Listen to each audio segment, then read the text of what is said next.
మొత్తానికి the Devil's game episode 2 కూడా release అయిపోయింది. ఎపిసోడ్ 3 నెక్స్ట్ వీక్ ని రిలీజ్ చేస్తాను. ఎందుకంటే ఎపిసోడ్ 1 ఎపిసోడ్ 2 కన్నా కాస్త విఎఫ్ఎక్స్ షార్ట్స్ ఎక్కువ ఉంటాయి ఎపిసోడ్ 3 లోనే. ప్రాక్టికల్ టేకింగ్ లో కొన్ని ట్రిక్స్ యూజ్ చేసాం కాబట్టి బ్లెండర్ ఎఫెక్ట్స్ లో ఫాస్ట్ గానే అయిపోద్దిలేండి. బట్ ఆల్మోస్ట్ సగం రెడీ అయిపోయి కాబట్టి నెక్స్ట్ వీకెండ్ కల్లా రిలీజ్ అయిపోతాయి. ఇక ఫ్యామిలీస్ తో చూడొచ్చా లేదని కొంతమంది అడుగుతున్నారు.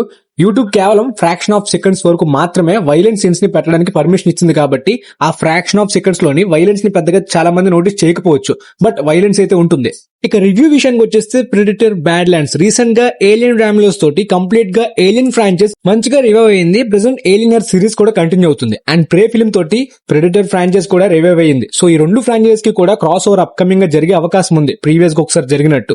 అండ్ ఈ బ్యాడ్ ల్యాండ్స్ ఫిల్మ్ కూడా ఆల్మోస్ట్ క్రాస్ ఓవర్ లాంటిదే. ఏలియన్ యూనివర్స్ లో ఉన్న ఆ సింథటిక్ అండ్ ప్రెడిటర్ తో కలిసి వచ్చిన ఈ సినిమా ఏలియన్ ప్రెడిటర్ ఫ్రాంచైజ్ నచ్చిన ఆడియన్స్ కి అండ్ సైఫై జానర్ నచ్చే ఆడియన్స్ కి, రెగ్యులర్ ఆడియన్స్ కి, మూవీ లవర్స్ కి ఎంతవరకు ఎంటర్టైన్ చేస్తుందో క్లియర్ గా ఈ వీడియోలో తెలుసుకుందాం. అఫ్ కోర్స్ ఈ కాన్సెప్ట్ అర్థం కావాలంటే ఈ ఫ్రాంచైజ్ చూడాలి. బట్ ప్రస్తుతానికి జరుగుతున్న స్టోరీ అయితే మాత్రం ప్రీవియస్ ఫిల్మ్స్ కి అంత ఎక్కువగా కనెక్ట్ లేదు. ఈవెన్ ప్రే ఫిల్మ్ కూడా కంప్లీట్ గా ప్రీక్వల్ ఈవెంట్స్ కాబట్టి మీరు ప్రీవియస్ ఫిల్మ్స్ చూడకుండా ప్రే ఫిల్మ్ ని చూసేయచ్చు. బట్ ఈ ఫిల్మ్ లో కాన్సెప్ట్ అంటే ఆ ప్రెడిటర్ కాన్సెప్ట్ ఏంటి, ఈ సింథటిక్ అంటే ఏంటి, ఇవన్నీ తెలియాలంటే మినిమం గా స్టార్టింగ్ నుండి చూస్తే ఆ స్టోరీ టెల్లింగ్ గానీ ఈ ఫ్రాంచైజ్ వరల్డ్ బిల్డింగ్ లో మీరు కూడా ఇన్వాల్వ్ అవ్వచ్చు. అవేమీ అక్కర్లేదు, జస్ట్ యాక్షన్ ఎపిసోడ్స్ కోసం అలా ఎంగేజింగ్ టైం పాస్ కోసం థియేటర్స్ లో చూద్దాం అనుకుంటున్నాం. వెళ్ళొచ్చా లేదా అనే డౌట్ కి కూడా కంప్లీట్ గా ఈ వీడియోలో ఇప్పుడు క్లారిటీ ఇస్తాను. కొత్తగా చూసే ఆడియన్స్ కి మోస్ట్లీ ఎంగేజింగ్ గా యాక్షన్, పాప్కార్న్, ఎంటర్టైనింగ్ ఎలిమెంట్స్ ని ఎక్స్పెక్ట్ చేస్తారు. ఇప్పటిదాకా ప్రెడిటర్ ని ఒక టెరిఫైయింగ్ గా హారర్ జానరా టైప్ లోని అండ్ మోస్ట్లీ విలన్ గా మాత్రమే చూపించారు. బట్ ఈ సినిమాలో కంప్లీట్ గా ప్రెడిటరే మెయిన్ ప్రొటాగనిస్ట్, తనే మెయిన్ హీరో. అండ్ ఇప్పటిదాకా మనం చూసిన ప్రెడిటర్స్ కన్నా మోస్ట్ వల్నరబుల్ గా ఎక్కువ ఛాలెంజెస్ ని ఎదుర్కొనే యంగ్ ప్రెడిటర్ క్యారెక్టర్ కూడా చాలా మందికి కనెక్ట్ అయ్యే పాయింట్స్ కూడా కొన్ని చోట్ల వర్క్ అయ్యేలాగే డిజైన్ చేసుకున్నారు. కాబట్టి ఈ క్యారెక్టర్ పడే స్ట్రగుల్ గానీ ఫేస్ చేసే ఛాలెంజెస్ అంతా కూడా అడ్వెంచరస్ గా బాగా వర్క్ అయిందని చెప్పాలి. బిగ్ స్క్రీన్ మీద ఆ స్టన్నింగ్ విజువల్స్ గానీ, యాక్షన్ సీన్స్ గానీ, ఆ అడ్వెంచరస్ సీన్స్ గానీ, బీజిఎం గానీ సూపర్ ఎక్స్పీరియన్స్ ఇచ్చేలాంటి సీన్స్ అయితే చాలానే ఉన్నాయి. డెక్ పేరుతో ఉన్న ఈ ప్రెడిటర్ క్యారెక్టర్ మాత్రమే కాదు, ఫిల్మ్ లోని థియా అనే ఇంకొక సింథటిక్ కూడా, అదే ఏలియన్ ఫ్రాంచైజ్ యూనివర్స్ నుండి కూడా ఉన్న క్యారెక్టర్ కూడా ఈ డెక్ యొక్క ఛాలెంజింగ్ జర్నీలోని మంచిగా ఇన్వాల్వ్ అయింది. కాబట్టి ప్లాట్ అనేది చాలా వరకు ప్రెడిక్టబుల్ గా ట్రైలర్స్ లో చూసేయడం అండ్ ఫస్ట్ యాక్ట్ లోనే రివీల్ చేయడం వల్ల ప్రెడిక్టబుల్ గా వెళ్తున్నప్పటికీ క్యారెక్టర్ డెవలప్మెంట్ మాత్రం ఈ డెక్ అండ్ థియాల మధ్య బాగా వర్కౌట్ అయింది. దానివల్ల కొన్ని సీన్స్ లో డ్రామా, వాళ్ళ మోటివ్స్ బాగా కన్వే అయ్యాయి అనమాట. అంటే ఇద్దరు కూడా హ్యూమన్స్ కాదు, ఒకరు క్రియేచర్, మరొకరు synthetic machine.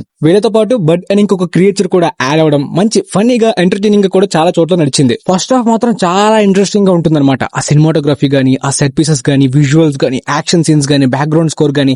But mid point turn నుండి వేరే విధంగా వెళ్తున్న ఫీల్ వస్తుంది. బట్ అప్పటికి కూడా ఇంట్రెస్టింగ్ గానే వెళ్తుంది. బట్ ఫైనల్ యాక్ట్ అయితే మాత్రం ఈ విధంగా ఎక్స్పెక్ట్ చేయలేదు. అన్ఎక్స్పెక్టెడ్ గా ఎండ్ చేస్తారు క్లిఫ్ హ్యాంగర్ తోటి. సో ఆ ప్రీ క్లైమాక్స్ వచ్చేసరికి ఏమైనా నార్మల్ అయ్యిందా అనే ఫీల్ అయితే వస్తుంది తప్పించి అప్పటిదాకా ఎంటర్టైనింగ్ గానే వెళ్తుంది సినిమా. సో పక్కగా థియేటర్స్ లోని ఒక పాప్కార్న్ ఎంటర్టైనింగ్ ఎలిమెంట్స్ తోటి సినిమా రన్ అవుతుంది.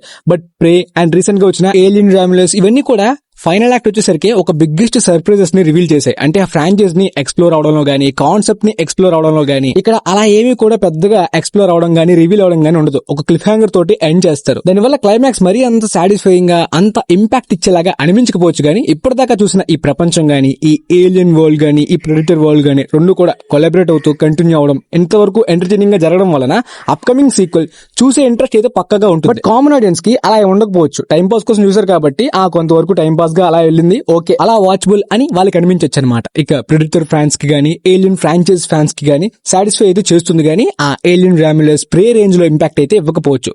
ఎనీవే ఫైనల్ గా ఈ ఫిల్మ్ కి నేను ఇచ్చే రేటింగ్ 7.8/10. మేబీ ఒకవేళ ఫైనల్ యాక్ట్ లోని ఆ ఏలియన్ ర్యామ్లోస్ లాగా ఫైనల్ యాక్ట్ లోని ఫ్రాంచైజ్ కాన్సెప్ట్ యొక్క ఎక్స్ప్లోర్ అయ్యేలాంటి ఎలిమెంట్ ఏమైనా పెట్టుంటే ఇంకొక లెవెల్ కు వెళ్ళుండేది అనే టైప్ అనిపించింది. మరి చూద్దాం అప్కమింగ్ గా ఈ ఫ్రాంచైజ్ లో ఎలాంటి క్రాస్ ఓవర్స్ వస్తాయి, అప్కమింగ్ ఫిల్మ్స్ ఏ విధంగా వస్తాయి. ఈవెన్ నేను ఏలియన్ ఎర్త్ కూడా కంప్లీట్ చేయాలి. మొత్తానికి ఈ ప్రెడిటర్ బ్యాడ్ ల్యాండ్స్ యొక్క రివ్యూ మీకైతే క్లియర్ గా అర్థమైందని అనుకుంటున్నాను. సో మళ్ళీ films updates, box office videos లో కలుసుకుందాం. దాంతో పాటు The Devil's Game upcoming episode next weekend లో కూడా వీలైతే ఈ వీడియోస్ ని మీ ఫ్రెండ్స్ లో ఉన్న వాళ్ళకి కూడా షేర్ చేయండి. And thanks for watching guys.